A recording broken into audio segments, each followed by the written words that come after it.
Então vamos prosseguir. Então vamos lá, o nosso terceiro passo hermenêutico. Contexto, uma opção?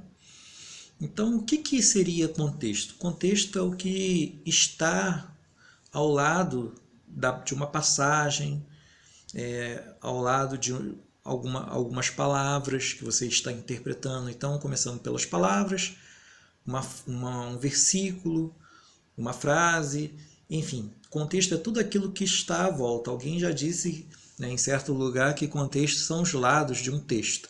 E tal afirmação é exata. Contexto é todo detalhe que podemos usar para poder explicar tal passagem ou um livro inteiro. Então, o contexto ele é não somente uma opção, mas uma necessidade. Então, a respeito do contexto, temos certas características que fazem do contexto um apoio muito importante para aquele que quer interpretar a palavra. Eu postei no grupo do discipulado, me perdoem os internautas que não fazem parte desse grupo, mas eu posso referir a música, 5 pães e 2 peixinhos. O grupo que canta essa música é 4 por 1. Na música eles vão dizer: nem sempre se sabe os detalhes de um milagre, mas eu vou contar a história de um menino. Ali, se você até a primeira parte mais ou menos da música, eles estão inventando um contexto para a passagem do milagre da multiplicação. Aquele contexto que eles cantam é uma licença poética, porque não está escrito na Bíblia. Eles imaginaram um contexto, como seria, né? Como deve ter sido o menino levando os 5 pães e os 2 peixinhos num cesto para onde o Senhor estava. Então, o contexto ele acaba sendo imaginado aí nessa letra da música. Mas uma coisa nos chama atenção. Eles vão falar: nem sempre se sabe os detalhes de um milagre. E também nem sempre sabemos os detalhes que cercam o texto, porque muitas vezes o contexto, pelo fato de a Bíblia ser um livro antigo, está longe de nós, e se não nos debruçarmos e procurarmos o contexto para tal passagem, principalmente aquelas passagens que são mais difíceis de serem interpretadas, fica difícil de estabelecer um entendimento correto daquela referida passagem, porque o contexto se perdeu, um contexto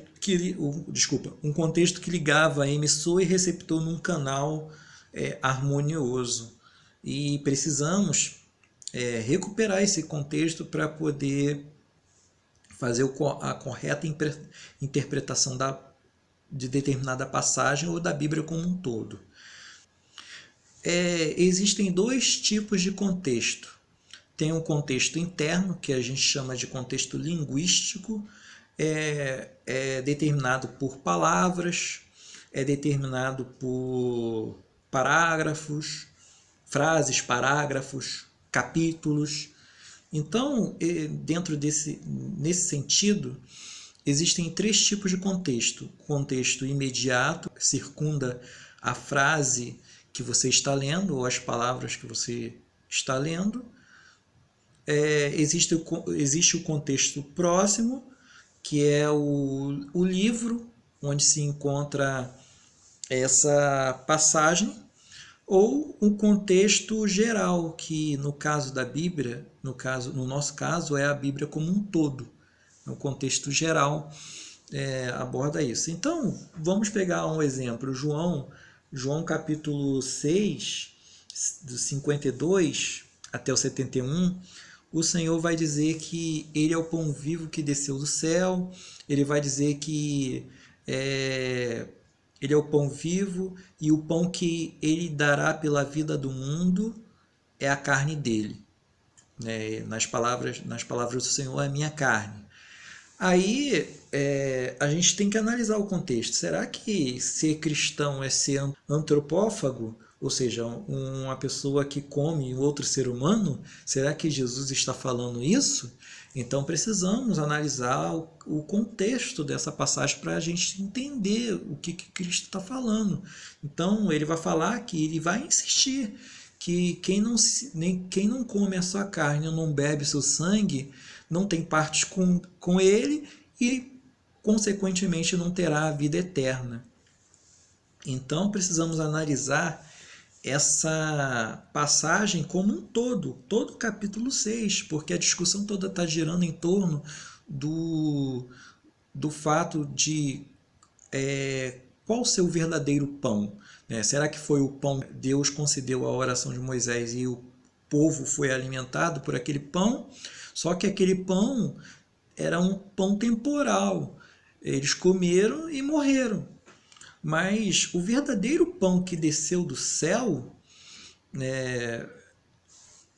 traz vida ao mundo e vida eterna. Aquele pão veio sim da parte de Deus, o primeiro no deserto para Israel, mas era um milagre. Um milagre com uma comida natural.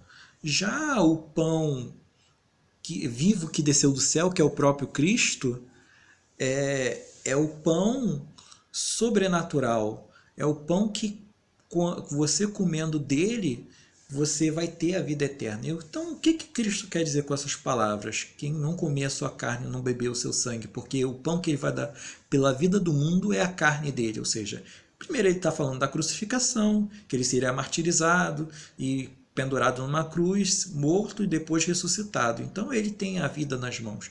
Outra coisa é a comunhão. Então, quando eu como a carne do Senhor e bebo seu sangue, além de ser uma referência à ceia, a Santa Ceia, é uma referência à comunhão com o Senhor. Eu estou em comunhão com Ele, estou ligado com Ele na vida, estou ligado com Ele também na morte, porque Jesus é Senhor dos vivos e dos mortos.